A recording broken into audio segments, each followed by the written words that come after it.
welcome back. It's Andrew and Tamara again, and we're Hello. making a variation of Jamaican jerk patties. Something I got introduced to in London many decades ago, and it's a great one for the summer. Easy to carry around, it's easy to make, got a bit of spice to it, makes you think of Caribbean and holidays. So what we've got here is we've got ground beef, quarter of an onion, just any onion, whatever you've got round, green onion, red pepper because I didn't have any green, so we just got with red, some soy sauce, some jerk, which just makes it easier just having the jerk instead of making all my own seasonings up, some ground ginger, I like extra ground ginger, black pepper and salt, breadcrumbs and stock. So we're going to start with putting in the ground beef, and it's a pound of ground beef, and I like to use a fattier version, an 80-20, and I'm going in with that first just to get some of that fat rendered out.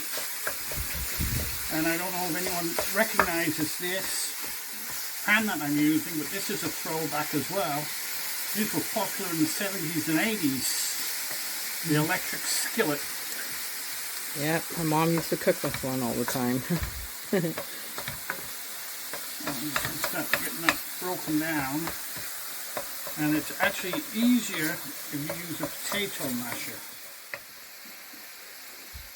Okay, so there's the potato masher. It's the easiest way to get it all separated.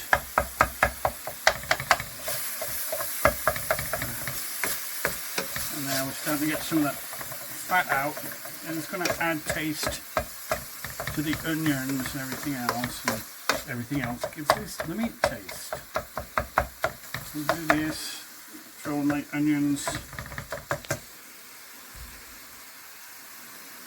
And there is so many different varieties of Jamaican patties. Remember, it's a patty, it's not a pasty.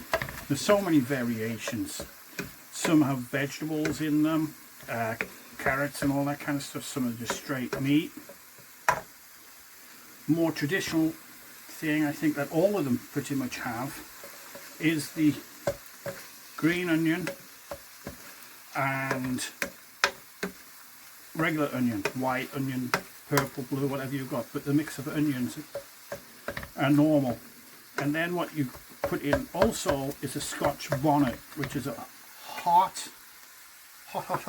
habanero heat pepper, but it's got a sweet flavour as well, a sweet heat, and that's very much the backbone of these as a rule. Not hard to find right now, so as I say, you can use habanero instead and give it a different flavour. The flavour won't be quite the same, but it's suitable for the heat. So we'll keep mixing this, and we'll put some bell pepper in there. That's a quarter of a cup, and we're just going to render this all down.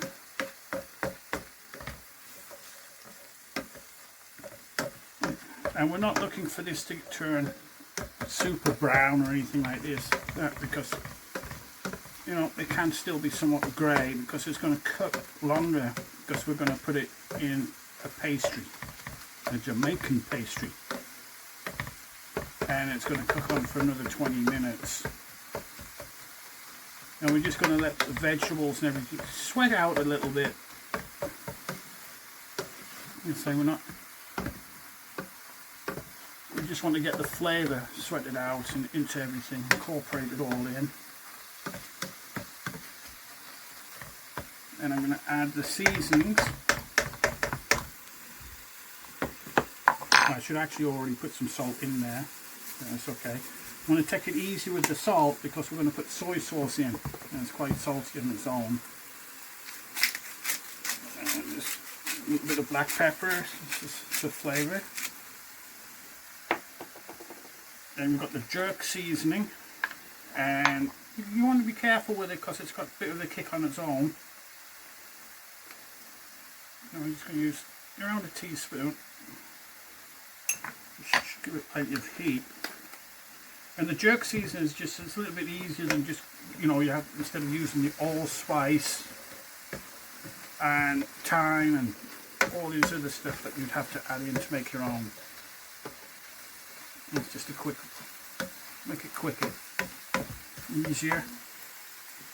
Now I do like to add a little bit of extra ginger, even though the allspice has it, just for extra flavour. So it's probably half a teaspoon by the time I finish with that. And some thyme. Just give this a mix.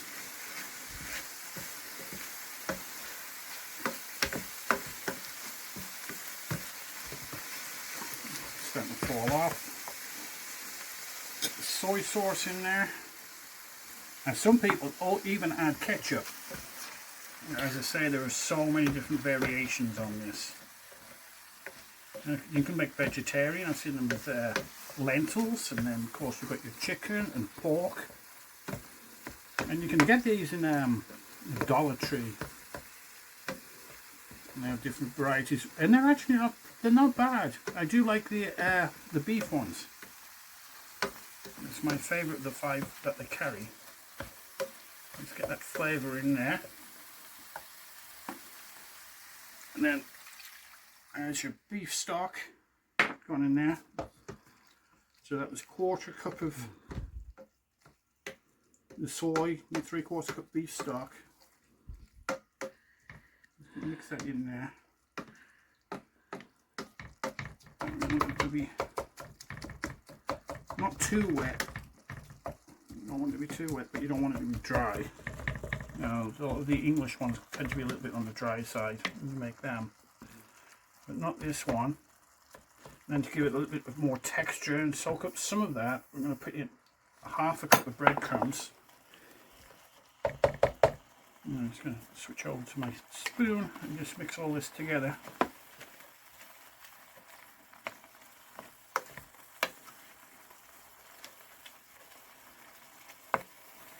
And just get everything incorporated like that.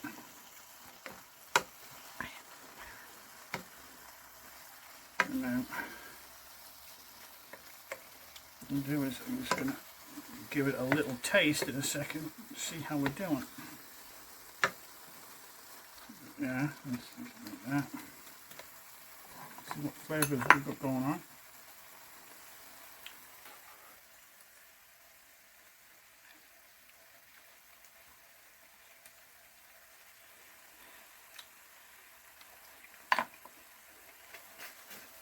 And that looks good. Not overly overpowering with the heat. And just pause a minute. Okay, so now what we're going to do is take the immersion thingy blender and just blend a little bit like that. And we don't want it pureed, but we want it kind of very small, very soft, very mixed together. And you get a lot more flavour from it, and it is kind of more traditional to have it like that. There, so you see. We've still got quite a few chunks in there, but it is a lot smoother than it was. And that tends to be how it is. And we can give it another taste.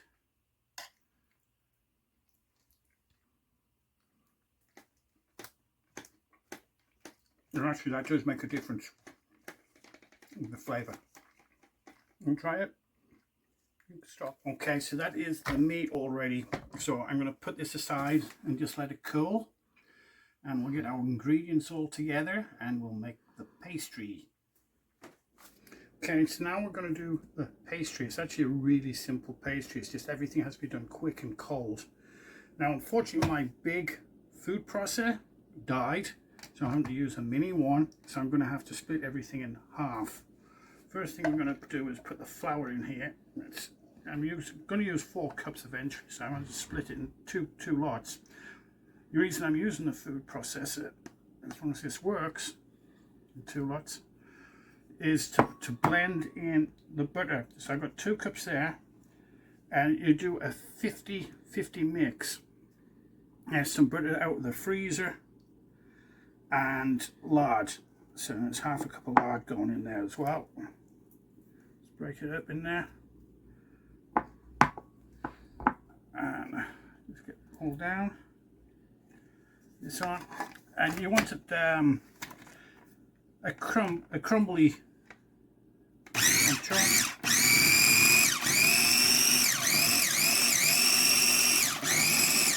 Don't want it totally blended. There you go.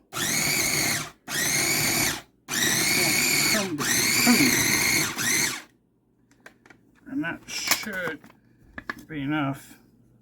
I still want bits of lumps, see? So we've still got some lumps in there, which is what we want, because we want it to be flaky. And I'll just dump the whole thing out in there.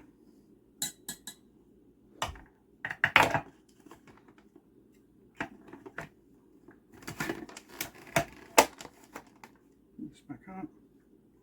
And I'm just going to do the same process with the next amount. Okay, so there you can see the pieces of butter and lard and everything in there. That's what you want. It's kind of like you do for a Dutch crumble cake kind of thing. You just want those pieces there. Now, Tamara just kindly reminded me that I had a KitchenAid and I could have done everything in one go. Thank you, Tamara. You're welcome, any day. I could even have had all this put in there as well. It's like, where's the KitchenAid? That's turmeric. Sorry, no, this is curry powder that we're going to mix in there. Mm-hmm. This is what gives it a colour. Well, that's for flavour as well. And this is turmeric, which is really for colour. That's a tablespoon of each. Tablespoon of baking soda, baking powder. Teaspoon of sugar. And a pinch of salt. And I'm just going to quickly mix that in there. Get it through in there. Make sure I don't spill too much of it, because if I'd used the KitchenAid, I could have just used the bowl that's much bigger that came with it. We have a glass one that Tamara bought me as well. That's what I can use. Okay, so we've got that there. Keep dripping it everywhere. So then we're going to start adding some ice water. You just want to put a little bit at a time, because we don't want it to get too wet, the dough. I'm just going to mix it in there. Okay, now we've got it mixed together, and you can see it does come across as a little bit dry. You just get it into kind of a ball. You see you've got your cracks and a bit dry. Get it like that, and then you get your friend Susan to wrap it in. It is called Susan, isn't it? What? Susan saran wrap? Oh. Or is it plastic wrap? Saran wrap. Well, it doesn't matter. We know what it is. We'll just call it Susan. It makes it easier. Susan. Nut. And we just got it all wrapped. Susan. All wrapped in Susan. Put it in the refrigerator for about 30 minutes. Again. Okay. Now we've got the dough out of the refrigerator and we've cut it into 4. You need to work quick still. And I'm going to get this, kind of roll it out long ways.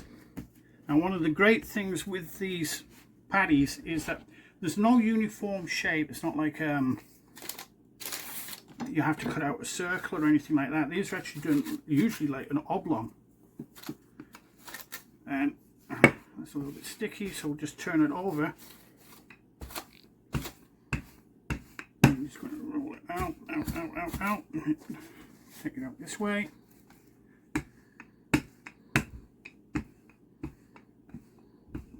And that should be at least 3. I'm going to trim the edges off.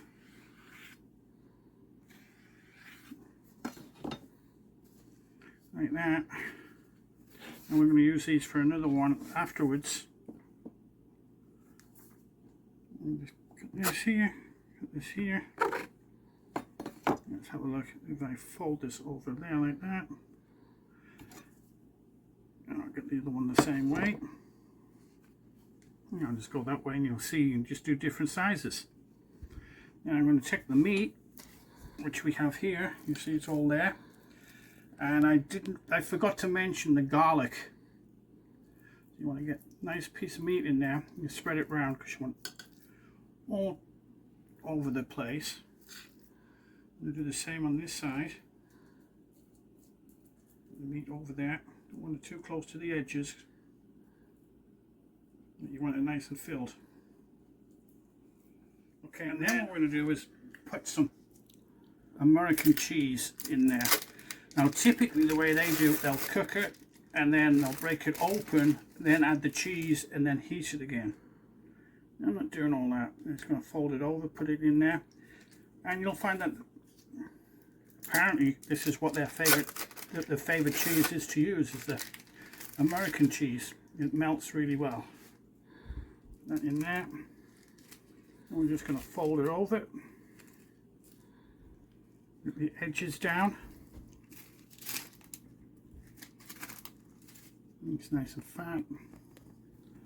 You're going to take your fork and just crimp the edges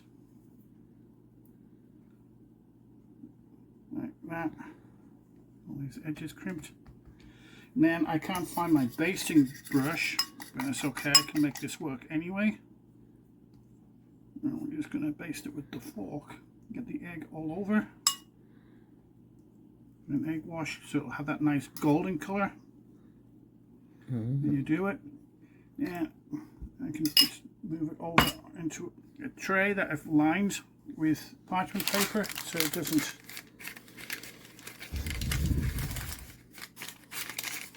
stick. And we're going to put that in the oven when I finish them all at 375 for 20 to 25 minutes. So we'll come back when they're finished. Okay, so they are ready. Got my glasses off because I'm vain. They actually did 375 is what I did them at in the air fryer, and they only took 15 minutes, and this is the first batch. And as you see, you don't have to do them all the same size or anything like that. They'll come out anyway just right. And we'll just get one, break it in half, and look at that. Oh, it looks good. It smells good too. Yeah, I'm going to try one. Yep. And that pastry is kind of flaky. Yep. Oh yeah, flaky, buttery. That is really good, Tama. You need to try one. Oh, I will. But before we go, please remember to subscribe, like, leave a comment, and come back for the next one. Yes. Okay, thanks for watching. Bye-bye.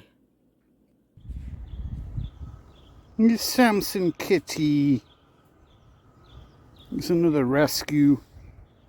We found him in a box outside of a laundromat. Just left on his own. And nobody gets on with Samson. Hey, Samson. I am the only one that Samson even trusts. Everybody else he just bites. He's as feral as you want. Except for me. And I've had to treat him with all sorts of medicines and stuff like that. The secret with Samson is never stroke him more than 3 times. After that, he's going to take you out. Yeah. All right, Samson. All right, Samson. Yeah.